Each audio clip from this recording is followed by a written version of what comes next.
Hi everyone, welcome back to Sparkle on Substack. I've got an amazing episode planned for you today. I'm joined by Annie. Hi Annie. Hi, Claire. So we are recording on a Saturday. I'm laughing because it's the juggle, isn't it? So this morning I was at the house at 9, took my daughter swimming, tried to kind of tire out the girl who has the energy of 1,000 summers, and now I'm back and I've kind of slotted into my office and just made sure I've got everything around me. So we're going to get going. I'm going to let Annie introduce herself, and then we're going to delve into all things Substack. We're going to talk about Annie's career, her plans for Substack, and all lots of other good stuff. Hi, Annie. Would you like to tell everybody who you are and what you do? Sure. Hi, Claire. Thank you for having me. So I'm a writer first. I trained as a journalist and I've worked as a freelance journalist for lots of years. And I also write non-fiction books. So my third just came out earlier this year, and I've got a fourth one in the pipeline. And I write poetry, and now I'm on Substack. And this is becoming my monthly kind of focus and income, particularly between writing books. So I'm a writer, but I've also run businesses and I'm a coach. And so I sort of bring all of that into my Substack as well. And my business and marketing knowledge is helping me to grow my Substack usefully.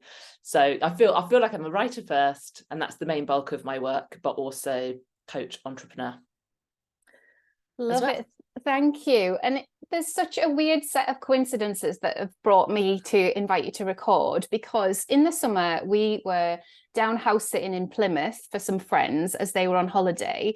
And my little girl was having a nap, and I just scanned the bookshelf and I was like, oh, I wonder what I can read while she's napping. I was really trying to stay off my phone quite consciously, just have some downtime.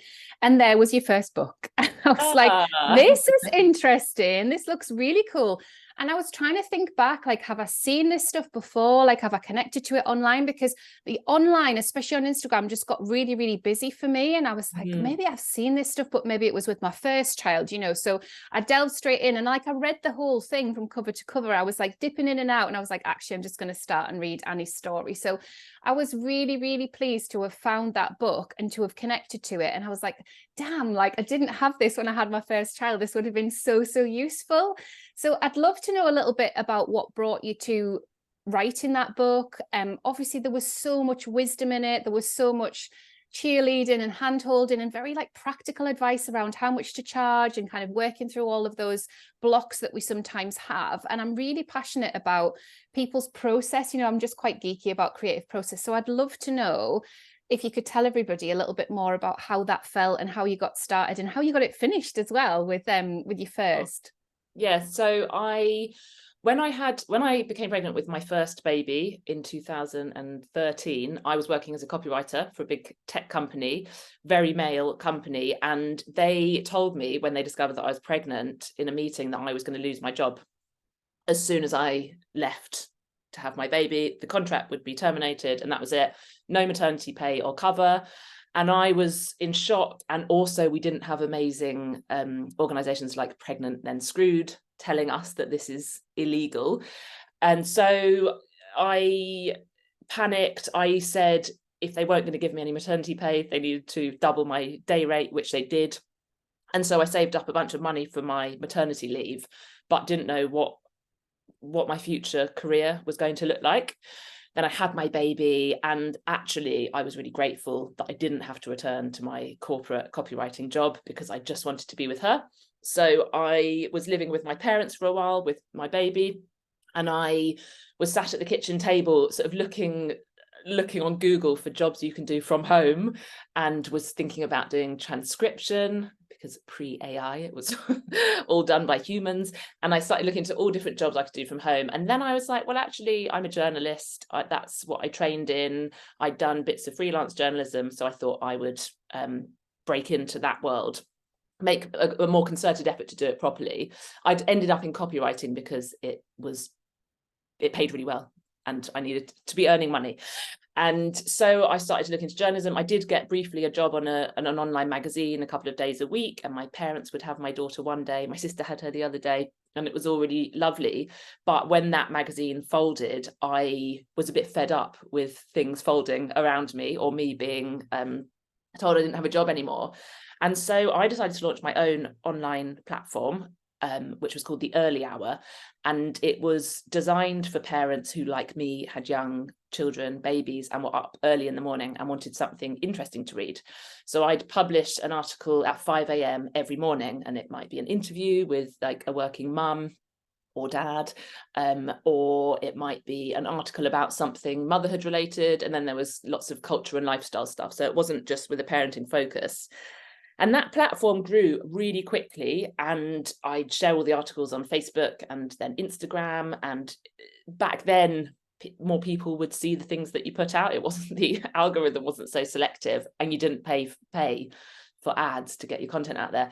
So I had loads of traffic, and it was growing, and it became this sort of digital platform that probably looked a lot bigger from the outside than it felt from the inside, because it was mostly just me. I had journalist friends who would write articles for free, which was really nice, and had lots of PR people sort of getting in contact with people's stories.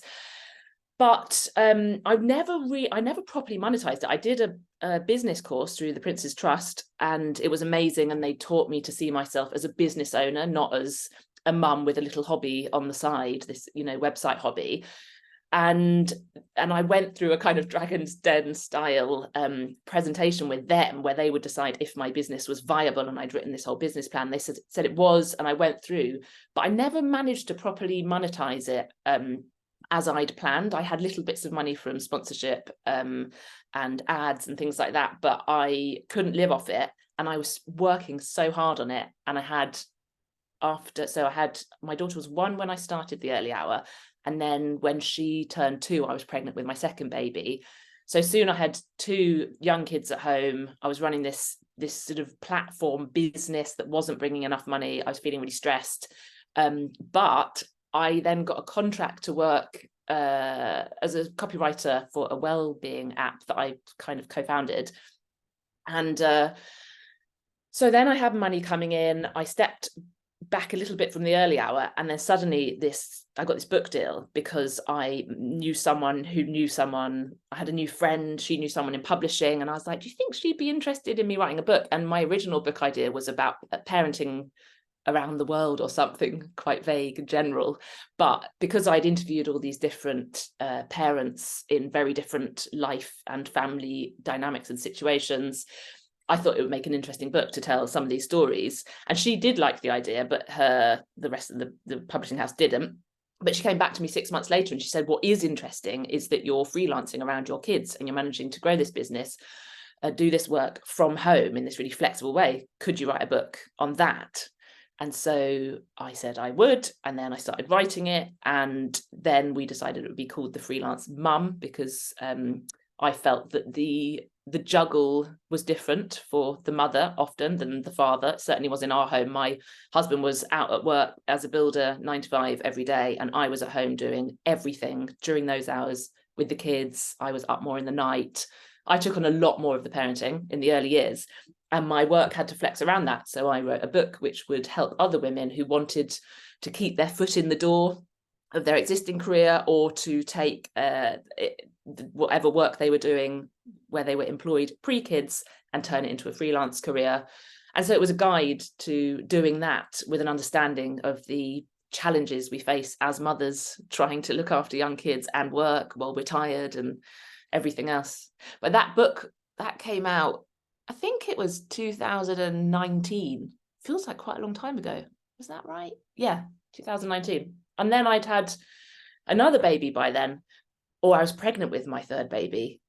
And then I launched an online course off the back of the book, because people were really interested in the how to get your own PR, that chapter of the book, how to get PR for your business or freelance work. So I launched a course, and then that course sort of took off. I launched it completely on a whim in a really basic way, and it was obviously answering a need. And then I started an online course business off the back of that, and that became my focus for a couple of years. I love all of that. I love hearing that story. And I love the magic of like, oh, there was a book deal. It just sort of was there. And it's, of course, more complicated than that, isn't it? It's about finding the book that you want to write that works for you, but also that people think is going to fly and that people want to read. And I love any title where it's really obvious what it is. Like, I'm a freelance mum. I've been a freelance mum since I became a mother in 2014. I've been freelance since 2008. And in 2008 to 14, really, I was reliant on big contracts. So it felt like I was employed. It didn't feel like I was freelance. But when I had my little boy, I was like, oh no, this needs to be done in a whole different way. Like, I need to throw away the 9 to 5. I need to throw away that kind of security of being plugged into an organization and all the lovely cheese lunches that they would do. We would have a cheese day every now and again at one place. And I just wanted the freedom, I just wanted to be able to work around him and to make it work. And it felt scary and terrifying. But now I feel like we've learned so much. Like, when you were saying, well, I made this course and I put it out in the world and it did really well. It's both brave, and we can be generous in testing our ideas, can't we, with our audiences, and go, you know what, Yes. I feel like you guys want this. Do you want this? And then that's reflected back. Yeah. And what you said just a minute ago about how a book deal, I've made it sound like it happened really easy, and it doesn't. And you've got to think of your idea. Actually, so I teach a course, or I used to teach a course on how to get a non-fiction book deal. And of course, what you've said is right. And if you develop a niche, and if you design a book that fits with your niche and the audience you're growing, that's more likely to get you a book deal. But I've also seen that if you're creating content online, not necessarily with the intention of getting a book deal, sometimes you will be approached by a publisher or an editor on a magazine. I had this the other day. I put out an Instagram post about something parenting related, just because I wanted to say it, with no intention of anything happening off the back of it. And an editor at Red Magazine contacted me and said, can you write an article on this? It's really interesting. That's cool. So sometimes it's definitely worth, if you feel inspired to be sharing any writing, content, posts, Substack articles, if you do it and you keep doing it, you start to grow a community of people, and you can't even always see why they're following you or what they're interested in, but you are central to everything that you're writing, and that can open doors. And with the freelance mum, that is what happened. She could see my community that I'd grown around the Early Hour, my digital platform, and she joined the dots and said, actually, should you write this book? So it wasn't a book that I had pitched. It was quite different, really. And then what is the story with your next 2 books? Because you've got 3 out in the world, right? Yeah.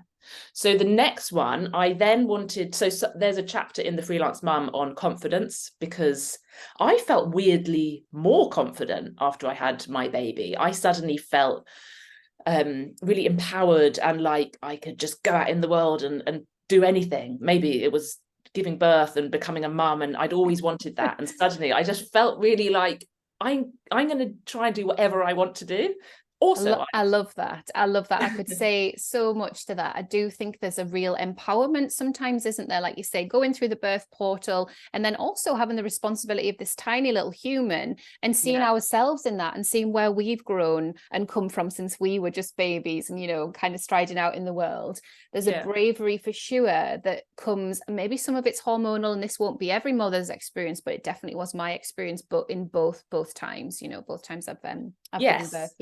I definitely had that. My mum had told me, after you have a baby, and you're right, it doesn't happen for everyone, but she said after you have a baby, you'll feel like Superwoman and you can do anything. And I did, and I was like, given birth, and I can also do all these things. And then I crashed a few months later. But on the whole, I felt really good. But I was seeing around me that there were other women who weren't feeling so confident, who didn't know what work they should be doing after they'd had kids, or if they should be working at all, or who knew they didn't want to work but didn't feel confident to take that path. So I could just see a general low confidence amongst women. So I started thinking I would like to write a book on confidence. And as I spoke to my editor, the same editor, Michelle at Fourth Estate, who'd published The Freelance Mum, I was talking about this book idea. And I said, I was a really shy child, and I moved from being this shy child to becoming very confident as an adult. And perhaps if you looked at me as a child, you wouldn't have imagined that I would end up I would have ended up doing some of the things I've done, like public speaking in front of hundreds of people. I couldn't have imagined that I would be doing that as an adult when I was little. And she said, that's really interesting, the shyness thing. I want a book on shyness. And I was saying, I think my shyness has been helpful, and it kept me I was quiet, and I kept my head down, and I got on with work, and I observed. And I think that's why I wanted to become a journalist, so I could sit and ask the questions rather than being the person who someone else was asking questions of. And so I was saying, I think that shyness is an attribute. We only ever hear about it in terms of, don't be shy, and, oh, he's feeling a bit shy today. And it's always this quite negative thing. And I was like, I don't think it's a negative thing. I love shy children. I have one shy child, and I think it can be such a beautiful thing. So we decided that the second book would be called Shy, and about how being shy can be an attribute, not a flaw. And so I started interviewing lots of psychologists and psychotherapists to make sure that I was right and that there was nothing wrong with shyness. And I was right. And they all said there's nothing wrong with it as long as the shy person is okay. It's a personality trait. It's part genetic, part condition.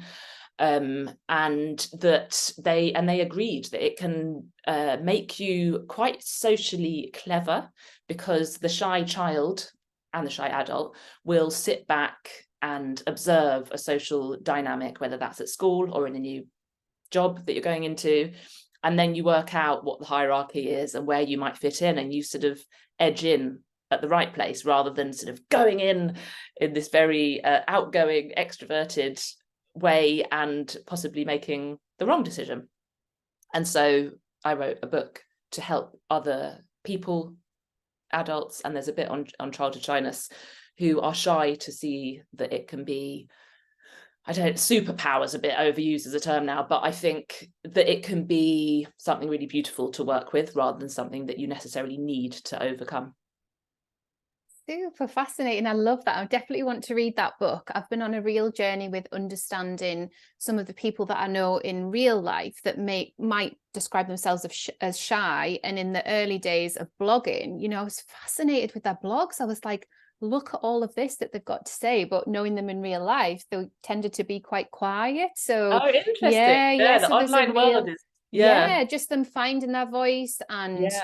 cultivating what they want to say, but it's all in there. There's no shyness when it was coming to the blogging page, and I was fascinated with it. I think I probably was the other way around, so I'm quite introverted, but I was kind of confident enough in person, but my writing voice and my crafting that whole bit took some time, some years. Oh, that's so interesting. Yeah, no, I know it is interesting, isn't it? Because I would read people's writing and think, how do they write so confidently? But I would present as confident and then wouldn't do it's an interesting one, isn't it? I think it's so interesting in relation to what we're seeing on Substack and what's happening and how people are kind of finding their voice there and crafting their voice there. I do want to ask you about your third book, and then we'll jump into Substack stuff, if that's all right. Sure. Yeah, the third book is with a different publisher, and this one is called Raise Your SQ, and it came out in May, and it's about spiritual intelligence. So I was raised in a quite spiritual home. We didn't necessarily refer to ourselves as spiritual, but we all had this sort of belief that there was something beyond body and mind. If someone had passed away, we might sense a presence or something, and we would talk about these things quite casually, and I didn't ever think about the fact that maybe other people didn't think in that same way. And as I got a bit older, when I was a teenager, my mum sent me off to do Reiki, energy healing, and then she would use oracle cards if I had a question. Like, I started at a university in Liverpool, and when I was about 19 or 20, and it wasn't really working out, and I went back to London to see my parents, and my mum pulled out her oracle cards and said, why didn't you ask the oracle cards what to do? And I did, and the oracle cards told me how I perceived the reading to be, was that they said I should leave, so I did. And so I had all these spiritual tools that I would use, and when I started to grow my online course business, I was using tarot to help me make decisions, and I've got this old magic spell book. Don't know if I can show you, somewhere in my office. And I would use these spells to help me with business growth. And then when I started to burn out post-pandemic, I started to use the same spiritual tools to help me to feel better in myself and to feel more grounded and to sort of see the magic and the joy of life again. So it actually took me quite a long time to get the book deal on this one, because spirituality is becoming more mainstream. I mean, it used to be just what everyone was without question, but now we have, there are some religious people, there are some spiritual people, and there are lots of people who don't think that they believe in anything, or who don't believe in anything. So to write a book on how you can use these spiritual tools to help with business success as well as general well-being was maybe a bit too woo-woo for some agents and some publishers. So I ended up kind of having a lot of near conversations and conversations with agents, and then they disappear. And it was this really weird long journey until eventually I found Megan, who is my agent at Bergstrom. And she loved the idea and was totally on board, and we work really well together. And we put together the proposal and started sending it out. And then she got me my book deal with Ridout to write Raise Your SQ. And it was the loveliest book to write, because while I was teaching people how to raise their SQ, which is spiritual quotient, but I call it spiritual intelligence, I was having to do all these SQ raising rituals and practices like breath work and meditation. And I went for a massage in a yurt, and I was doing like non-linear movement, mad sort of dancing, jiggling around to music, and all these things that just made me feel so amazing. So I was sort of doing it and then writing about it. And it was the most like lovely period possibly ever of my life, writing that book. It just, everything felt so lovely and joyful and calm and quite magical. And so I wrote that book, and it's now out in the world. That's so brilliant, Annie. I'm just like fascinated, and I'm desperate to pause the podcast and just get the books ordered. I'm like, I really want to go on and order them both. I'm just fascinated in that journey through as well, from the very practical, okay, I've lost my job in tech, I'm writing the freelance mum, I'm doing the early hour, all of that stuff of like making it work. And then this awakening of, I've actually got a big story to tell about spirituality, spiritual development, everything that went on and everything that I'm anchored by, because I feel like as women, sometimes we hold those parts of us back because we might be frightened of the reaction, or we have friends, like you say, who are just very black and white about things and are very uncomfortable about those spaces. And I've always been in those spaces. I met my husband at a yoga class. He's a yoga teacher. We've been on some real journeys together around our own kind of spiritual awakenings and coming to do the work that we feel purposefully driven to do. So for me, hearing that and hearing your journey is super fascinating, and especially around the oracle cards and coming to the oracle cards in decision making, because sometimes, I don't know whether you find this, but the pace of what happens online, and I know you've written about this in your content, I've read it recently about this kind of boom and bust energy, it can come at us and we're like, wow, like, are we holding it? Do we hold it? Do we separate ourselves from it? It's a big energy, right? So I am super curious and fascinated in this space and talking to you about this, because you do hold space for large online platforms, and I'm doing the kind of in inverted commas because I know it feels different to everyone, but you seem very guided in your work as well. So it feels like, okay, it's effortless in some ways, but I'd love you to speak to that kind of how you hold space for such big online energies and how that all feels and works, and how you pull yourself out of it as well and go, okay, I'm just going to recalibrate and I'm going to move away from it all. It'd be so good to know. That's a really good question. Well, I do have to remind myself, for instance, before coming to speak to you today, I wanted to do some breath work. My husband has taken the 3 kids out for the day so that I can speak with you and write my Substack article, which I'm scheduling because my kids are on half term next week. So I want everything scheduled. So I've got this day to myself, and I was kind of moving quite slowly. And then had an hour until we were going to speak. And I was like, I need to do some breath work. But instead, I started writing my article and felt really inspired, and I was going for it. And then I thought, oh, maybe I'll do some breath work. I have a breath work thing playing on my phone next to me while I write the article. And I was like, hold on a minute. The 2 things don't work together. You can't be working and meditating. You have to switch off and just be in that moment. Have you done breath work? Yeah, absolutely. So the yoga class that we met at was a style of yoga called forest yoga. So there's a lot focused on the breath around that. And I do find it really interesting how I navigate my own breath in showing up to the keyboard. I'm very aware of it. And I totally connect to what you're saying when you feel inspired. But we often are, as we're writing, recounting experiences, going into things that might have happened in the past, going into how we feel. And so that pause to take some breathwork action, I love that. It's amazing. Yeah, but for those listening who don't know about breathwork, because I didn't know until like the last year, as kind of separate to breathing, which is obviously very important, to be breathing deeply, and sort of aware of our breath. But the breathwork that I do, I usually use a Wim Hof recording on YouTube, or I've got a friend, Claire, who's an amazing breathwork practitioner, and I go to sessions live with her.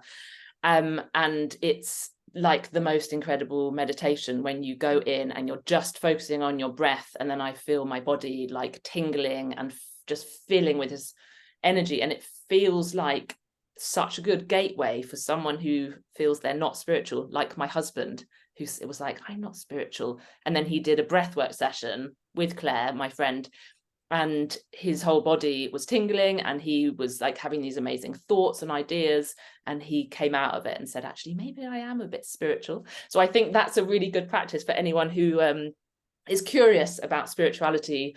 It's a really good I think. So, but it definitely isn't, I can't be working and doing that. I need to separate the two. So sometimes I do have to remind myself that it's okay to want to work and to do the kind of SQ stuff later, the spiritual intelligence stuff.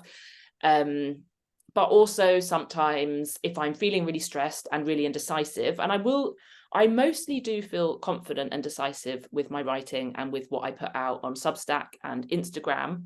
But lately, in the past few weeks, it's been a very difficult space on Instagram with all that we've been seeing in the news. And I haven't known how to respond. And I've kind of frozen, and then I haven't said anything because I don't want to say the wrong thing. And at times like that, that's when I won't just keep ploughing on. I'll stop and I will move away from screens, and I'll do something to center myself, I'll stay away from the kind of work environment, to just think a bit more deeply and connect with my body, mind, spirit. But in terms of putting out content, I guess I've been writing for a lot of years. So there are going to be people who are joining Substack who aren't writers first, who are maybe, there's lots of food people joining, and artists, and all different types of practitioners and creatives who have their practice and then they're writing articles about it, or bringing it into their articles. Because I'm a writer first, I find the writing side of it really easy. And I started out on Substack doing just personal essays, one a week. And that for me, like, easy is the wrong word, but I think easeful is how it feels. It feels like the most like aligned, lovely process to put together a piece of writing that's in the first person. So it's my thoughts and feelings, and people sometimes do question me and disagree with me, but on the whole, because it's very personal, I tend to get away with I don't really get trolled or get much. Sometimes people misunderstand me. I wrote an Instagram post the other day about lazy parenting, which is about how my style of parenting is to sit back and not get very involved at all in my children's play. And they'll be like, can you come and build a den with me? And I'll say, no, you go and build a den. I'll come and see it when it's finished. And they get on with it, and it's had quite a positive effect in terms of my three children playing really well together and becoming really creative and coming up with their own ideas, and not just always expecting me to provide the ideas and the play. And so I wrote this thing about how great lazy parenting is and what it's helped. It means that my daughter bakes cakes on her own and learnt to ride a bike, and this woman was like, this is not lazy parenting, this is a good way to parent. And I was like, oh no, it's tongue-in-cheek. So sometimes I have to explain what I've written, but mostly I am quite careful. I think it might look like I just throw out content sometimes, but I'm not. If it's about something potentially controversial, I'm very careful. I remember doing something years ago around in the time of when I was publishing articles on the early hour. So I'd had my second baby, and I'd scheduled 3 months of content to go out, and some of it was repurposing old content. And this article went out, which was about vaccines. I mean, now it would be even more polarizing, but about whether you should vaccinate your children. And I had sort of he says, I think they're both men, he says, 2 different views on yes, you should, no, you shouldn't. And I'd put it out the first time and no one had really cared. And then I republished it in this period I was trying to have some time away from work with my new baby, and it shared automatically on Instagram. I'd scheduled the post to go out through Hootsuite or something, and people went crazy on Instagram, and they were, how dare you say this, and I can't believe you featured this man, sloppy journalism. And it was really intense, the reaction. And I had a tiny new baby, and I just didn't realize how controversial, because I thought vaccinating your children is a choice, and it is a choice. I now have stronger views on it personally, but there is still choice. And maybe it was just how I presented both sides, or who I'd chosen, I don't know. So it is a triggering topic, isn't it? Like, there's no getting away from that. It just is, and it's where it lands, isn't it? And like you say, you're in this little cave, this womb-like cave, just kind of going, wow, wait, and it's past you that's kind of gone, oh yeah, we'll just kind of make sure everybody's got content to read and look after everybody that way. And this is the thing, like, once something's out, it has got its own energy, you know. It will just take off. And actually, is that our responsibility? I don't know that it is, you know. Like, in the moment, we've made those decisions, it's gone out, we can respond to it or not. Like, I mean, I don't have any experience with trolls or anything like that yet. Hopefully I'll steer clear. But that wasn't so much trolling as just people disagreeing. People wanted to have their voice. Language. And I just don't want to. I don't want to upset people. Got you. What I want to do, and I've been like working on my little sort of tagline for my bio and stuff, and I've just changed it on Instagram. What I want to do is to help women to feel more at ease in their home and work lives through my writing, and also my coaching, my books. And so something like that does not make people feel at ease. It makes people feel anxious, because whichever side they sit on, they're being questioned. And so I'd probably been inspired by like The Guardian, which would have a debate, but I'm not The Guardian, and The Guardian probably doesn't really care. They probably want loads of debate and loads of, you know, polarized views, because that's good for the algorithm and the traffic. But I'm just on my own at the receiving end of that kind of vitriol, is what it felt like, for just maybe making a wrong decision, or just publishing something that wasn't what people wanted to see. But it did make me think, actually, what do I want to put out in the world, and start to be a bit more considered. And I was going to circle back to Substack. How long have you been on Substack, Annie? So I published my first article on International Women's Day, 8th of March this year. Great. Yeah, amazing. So you made a conscious decision. You were like, that's my launch date. That feels really great for me. And then did you come to Substack with a strategy? Had you spoken to other people that were using the platform? Had you checked in with the staff? Or were you just kind of coming to it and going, this feels good, I'm going to just do my weeklies and see how it all goes? How did it feel?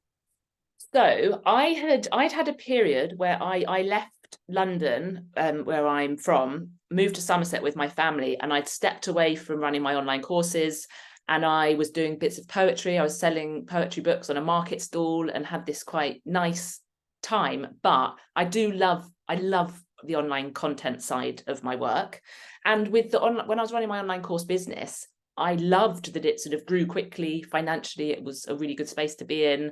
And I loved the community and the women and what my courses were helping them to do, because they would tell me.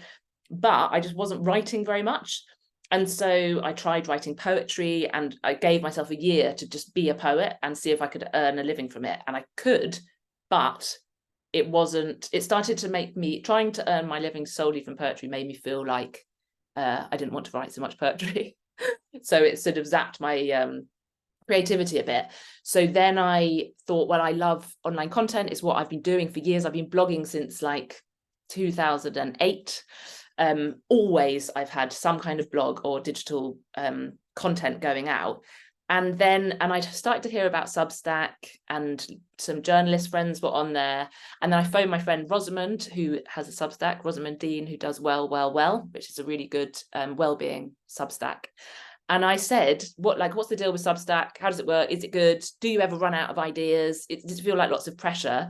And she said that she was loving it and it was working well for her. She's making a bit of money each month. And that she was finding, one, it's really good to create a sort of writing routine, to have that focus when she's freelance as well. And when you're freelance and your work's sort of different each week, to have one thing that stays the same feels really nice and quite important. So she liked committing to that one article a week. And she also found that the more she wrote, the more ideas she had, which was interesting. So you don't run out of ideas, but the more you're writing, the more you're kind of triggered by things people say, like triggered in a good way. And you're constantly sort of writing down notes and stuff. So she was very positive about it. And so I thought I'd give it a go, and that I'd just put out one newsletter a week, one email, not a newsletter, one essay each week on a Wednesday in the middle of the week. And I didn't paywall the first one, but I think it was the first email someone pledged their support. So I'd put out this email and I got a note. I didn't even understand where it had come from, saying, so-and-so has said that they will pay if you start charging for your Substack. And I was like, oh, wow, this could become a thing that people pay for. And then I did put a paywall on the next one and got a load of people sign up and start paying. I had it at £3.50 a month at first. And I was amazed that people would pay for my writing, and so pleased, and started to think about how much of my career this could become, Substack. And I was seeing other people who were making lots of money and doing really well. And so I knew that was a possibility. But I decided to start a second Substack, which was just about coaching, because I felt I wanted to separate my writing and my coaching, so I could do more sort of creative writing under my name, Annie Ridout, and then under Raise Your SQ, the name of my third book, I would do coaching stuff and share sort of rituals and practices. And I started that one and charged £7 a month, and people started paying for that one. And so that one started to grow. But then I was running 2 Substacks, and I was like, isn't it better to just have one community that I'm growing? And also I was seeing that people very kindly were paying for my personal Substack and Raise Your SQ. So it was the same people going between the two, and it didn't make sense. So I offered all those people who were on the Raise Your SQ one to come over to my personal one. I invited them and gave them a couple of months free or something. And I closed that one down and decided to put up the price of my personal Substack and to include coaching and business tips and the other stuff that my community wanted beyond just the personal essays. And then more people signed up when I said, I'm going to start charging £7 a month. I had a massive, you can see it on my graph and my stats, massive influx of paid subscribers, which was lovely. And then I started to see that my days between, when I'm writing books, I'm very focused, but between writing books, particularly after my third book earlier this year, I finished writing it, submitted it, and I was like, I don't know what to do. I don't know what to do with my time. And I did do bits of journalism, and I was pitching, but you're sort of paid less per article than you used to be. You're expected to do a lot more work now as a journalist to sort of source images and stuff. And you just never know if you're going to get the commission.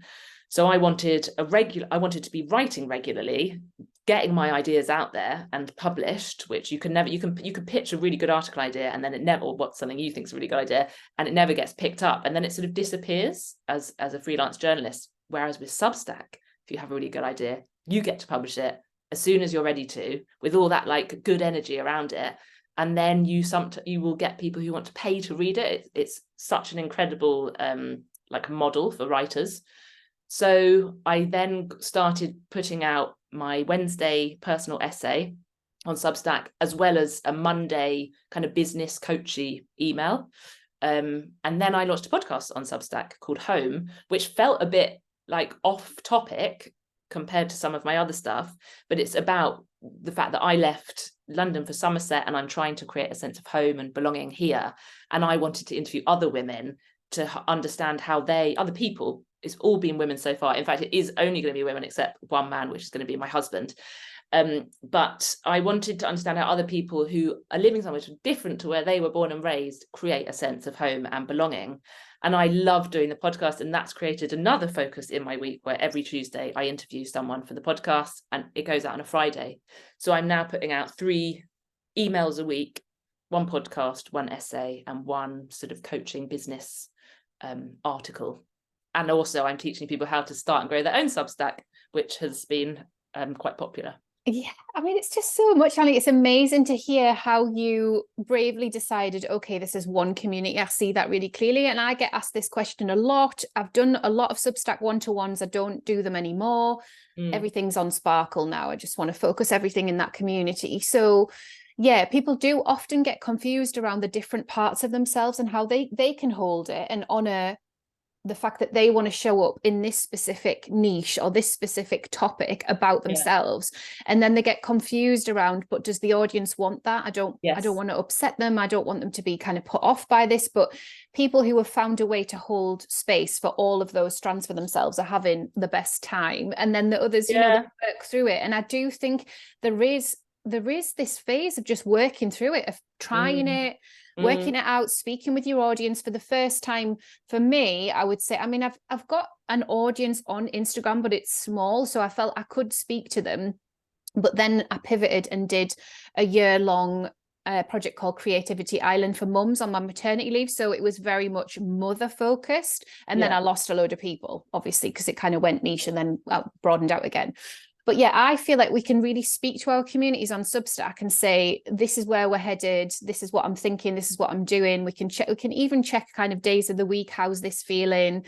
And we can know as well that sometimes we'll put stuff out and they won't have time to get to it. And that's also fine. So it feels like it's just a more expansive space to be a creative. And I love all of the creativity you've brought to it, Annie. It's very, very inspiring. Oh, thank you. Do you know, it's interesting. I started putting out short stories. I wanted to write. I've written a couple of novels. I've never had one published. The third one I'm working on at the moment, I'm hoping will be published. But I wanted to start putting out some fiction. So I started writing these short stories on love and sex, which slightly awkwardly people didn't realize was fiction and just thought was completely me and my past. Oh wow, she's gone X-rated. Steady on. But what was really nice is people were like, my open rate is just stays the same. It seems almost whatever I put out, and people were really enjoying the short stories. And I had this separate section, but I stopped doing them. And someone sort of mentioned it the other day and said they were enjoying them, because for me, I loved writing them. But for me, it was moving into a different space that I couldn't bridge so easily. So like essays, the essays I write are quite coachy in that, like there's one going out next week about why we're never satisfied. And it will be a kind of study, a journalistic study of the way we live with under the paywall, some like coaching exercises and questions.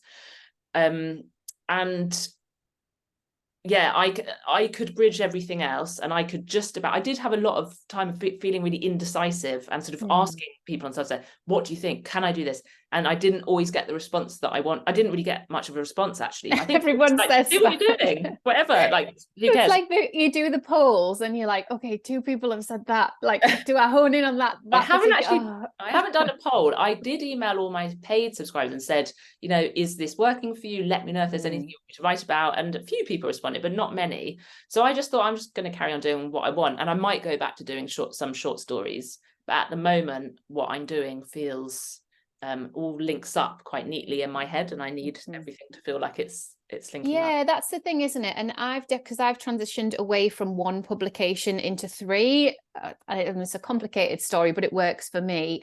And there's a reason, there's a strategy behind it, you know, there's a clear strategy, and it's really, really helpful for me to be able to do the work in separate spaces and to know that long term it's going to help me to hold people that might want to circle back and go deeper on something. But last Christmas, I published a children's story just for my paid subscribers that I never expected to publish in the world. You know, I wrote it. It was a really beautiful time. It was kind of, it was a really intense time. I was dealing with a lot of personal grief. I was backwards and forwards to Holy Island a lot, which is a really special place in the north of England. It's an incredible island. It's got a really rich history. And this story just kind of downloaded. And I was like, oh my God, I've got to write this story. And I sat on it for years. And then I was like, I'm going to publish it as a Christmas present to my paid subscribers. And that's what I did. And I've never put any other fiction up, but that just felt, wow, I've got a space for this. Like I've got somewhere that can hold it. And there was a lovely response. It was really, really nice. So who knows what happens, but there are all of these unique parts of our creativity, and there are these sparks that kind of pop up of things that we want to write about and things that we want to do. And I feel, and it sounds like you do too, that Substack can hold space for the podcasting, for the fiction, you know, for the business coaching, like all of it can exist in one home. Yes. Yeah. So it's so good to hear. Yeah, I think I've felt for some time, because I've run different digital platforms, and sometimes I'm being like, oh God, am I being really scatty by moving around? But actually, I've seemed to have had a pattern of doing one platform for 4 years, and then something will shift, like my kids getting older and moving away from the early hour, do the next one for 4 years next. But Substack feels like, as you've said, it can hold all of those things. And so I'm seeing it work, and I'm realizing it doesn't make me scatty, but that I have a variety of things to offer, and there are people who want all of those things, which is amazing. Yeah, for sure. And when I read your bio and I went on your website and clicked through all of your links, you know, as research for this podcast, I felt very held. I felt inspired about your poetry. I felt, you know, inspired by your success of having 3 books and 3 kids. You know, it's like lovely round numbers, isn't it? But like, that's massive, you know. And I did put it out to my community to say, have you got any questions for Annie? Like, is there anything that you'd like to know? So there's a couple, one mum, she's amazing, love her. She's in the middle of writing her first book, and it's about how to divorce sober. That's the title. So she's writing this book. It's incredible, you know, she's doing incredible work on it, but she wants to know, how do you hold something to the end? If it's a big project, how can you hold enough space to finish it? So I think she's in that sort of sticky place where she's falling out with it a bit, and it's really triggering and really difficult. So she wanted to know if you've got any tips on how to hold space for a huge project, and how to kind of actually get to the end, get to completion, because she can see that you've done that really well. Has she got a publishing deal and with a deadline? I don't think so, not yet. No, okay. I think she just knows all that stuff's coming. It's one of them. Right, I'd say, yeah, because if you've got a clear deadline, like you would have to submit by this date or you're breaking the contract, it's, I think, easier for most of us, whether we do it right up against the deadline or well in advance. I tend to do it a bit earlier on. But so if you don't have a deadline, so I spent one summer writing a novel, and I committed a very set amount of time of each weekday evening to writing the novel. I think it can help to have a really set time for when you're going to sit down and write, and start really small. So start with like committing 10 minutes a day, maybe like, I don't know, Monday to Thursday, 10 minutes a day, whether that's in the evening, the morning, whenever you've got the time and it works, to writing, and stick to it. And what you'll find is that often you'll end up writing for a lot longer than 10 minutes. But by setting a really low sort of target for how long you'll spend, you're not going into it thinking like, oh God, I've got 50,000 words to write and it's all this time stretching out in front of me, where to start? You're just going, what I'm going to do is sit down for 10 minutes and work on this book today, tomorrow, the next day, then I have the weekend off. And so I found that helped me with writing a novel, to set a low target of how much time I'd spend, and I stuck with it until I had finished it. I think I also worked out the word count I wanted, and how long it would take me. If I probably said I'd do an hour a day.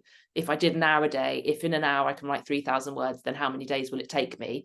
And then I could set my own deadline. I'll have it finished by October, because if I've done an hour a day, Monday to Thursday, and that many words each day. So I probably set myself a word count and a time that I would be doing it each day. And I think it's always really important. I'm not good at doing this myself, but I think it's really important to always have breaks, to get out, to walk around if you're feeling really stuck, even just going like out the garden, the front door, whatever, and just breathing in some fresh air, having a change of scene, talking to someone, if you can't leave the house, sending a message. And just sometimes you'll find you might get some kind of new ideas or inspiration or stimulation from just connecting with nature or people. Yeah, she goes in the sea every day, actually. So she's got that very deep connection to the sea, but she'll love that. And I love what you said about the deadline. So whether it's a self-imposed deadline or whether there is actually a deadline and you want to make that deadline. And I do get asked this question a lot, and it's not my area of expertise, but maybe we could do a follow-up blog or something around when people write the proposal, when they write the actual book, when they find the agent, what the timelines are, because it's a whole mystery, the publishing industry. And there are some great Substacks that unpack some of it. But oftentimes I hear this, and then there was a magical unicorn landed in the garden with a book deal. You know, it is literally that. It's like, oh, great, good. You know, so there's lots of us that are just so curious, you know, about, okay, how is that and how does that feel? And then there's the other side of it where people are really struggling with the promotion, the self-promotion, the like, you know, getting those pre-sales in, and people being really open and honest about that space as well, because it's not all rainbows and unicorns. You know, I've got a book deal, that's it, I've completed life. It's not, is it? You know, it's still work. And if you want to keep getting book deals, you do need to be selling, I guess, a certain amount of books so that they're still interested. So that, there is, and hopefully your publisher will do some of the press for you, but you are expected to do a certain amount, and it feels good to be involved in promoting your book. But I think what's important to remember is, you're right, it rarely is that a book deal just lands on your desk unless you have already spent years growing a massive community, and then suddenly someone might sweep in and say, write a book, I'll be your agent. But otherwise, it's putting together a proposal for a non-fiction book. You write the proposal, and you can easily find guidelines for that on Google, and then you send it out to agents. And then when you're represented by an agent, they will send your proposal out, help you to make your proposal better, and then they send it out to publishers. That's how the like traditional way to get a book deal. But as I said, with my first book deal, I met someone who knew someone, and I just said, can I have her email address? And I had to be a bit like brave and put myself forward, but I did lead, eventually took about a year, to having my first book deal. So I think, remember that there are rules, and then there are people who just don't follow the rules, or situations where it's you can go in the back door sometimes. It's just we're all people in the world, aren't we? You know, we're all people just in the world doing our thing. So sometimes like, I think I just reached out on Instagram, didn't I, like earlier in the week? I was like, I've read this, I'd love you to come on the podcast. And you're like, yeah, sure, here's my email, you know. So even for people to hear that, they will say, what, Claire, you just messaged her on Instagram? Like, I've got gorgeous people that I work with regularly that are like, I just struggle with reaching out. And I'm like, you just reach out. Reach out. But that doesn't always come naturally and easily, you know. It can come with that kind of feeling of vulnerability or risk or whatever. But I was just really inspired by what you were putting out, and I thought, let's chat. So the last question that I had, and this is a really interesting one, and we'll all have different ways of coming at it, but people ask a lot on Substack, and have asked me again this week, how do you decide what is paywalled content and what is free content? And are you always, when you have your paid for subscribers set up, when you've got your membership space there, are you always focusing your free content on trying to convert to paid, or are you really still happy to put free content out and put those essays out for free subscribers?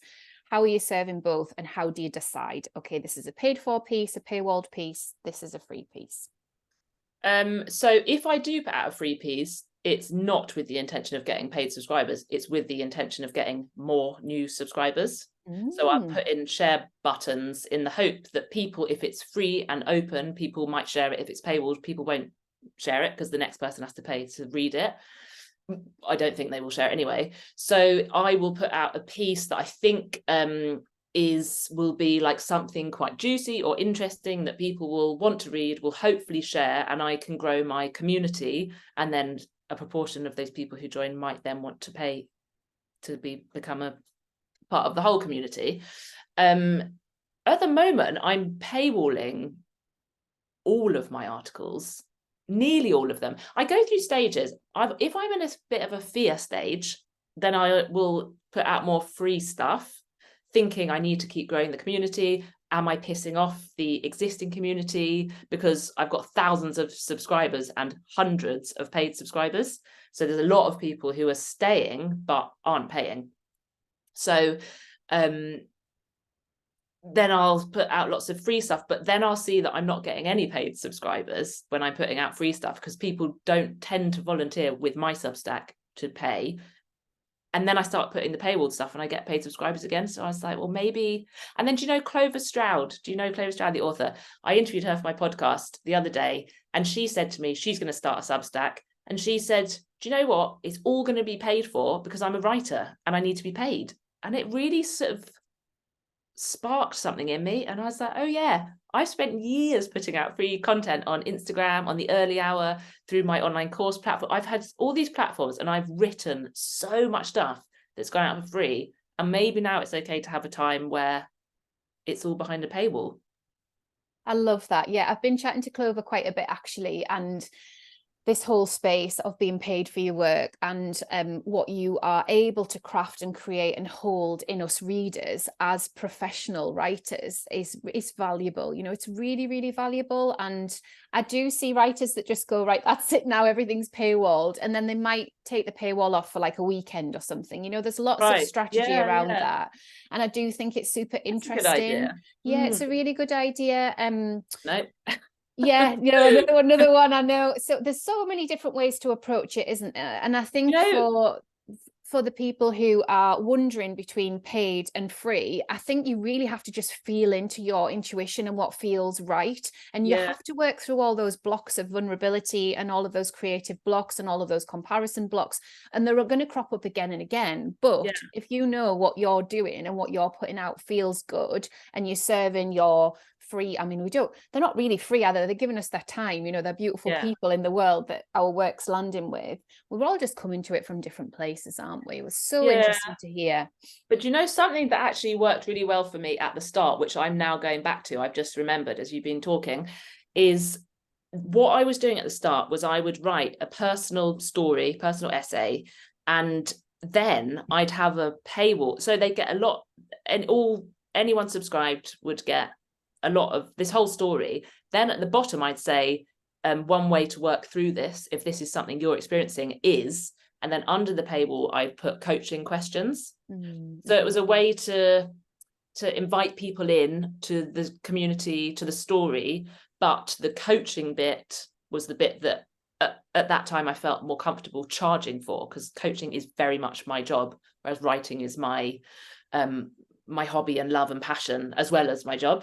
And so that did work quite well. And I've got one going out on Monday, which is you get a lot of writing, this whole kind of essay again, but at the bottom, if you want more, the coaching bit, then that's what's under the paywall. So that can work quite well to have. Yeah, that's a really nice technique as well. And it's very inviting, you know, even if people are kind of working through those questions in their own journals, or maybe they're, you know, strong enough to come back to the comments and go, oh, you know, that was really great and stuff. And I think having those smaller communities within comments has been really, really insightful for me, because people are so ready to be seen and heard. You know, on Instagram, it's like comment for the algorithm and comment, but it's not really a conversation. Well, it hasn't been for me. I know it is for other people, but there it feels like it can go into a conversation that's like 5 and 6 threads deep within the comments about, you know, what is one response to your piece. And I love that. It's a really great thing. Great. Okay, well, we'll probably wrap up there, but where can people find your Substack? Just the one Substack now. We've circled back. So what's it called, Annie? It's annieridout.substack.com. Okay, so you've gone with your name. Everyone's always interested in that as well, whether you've got it's hard.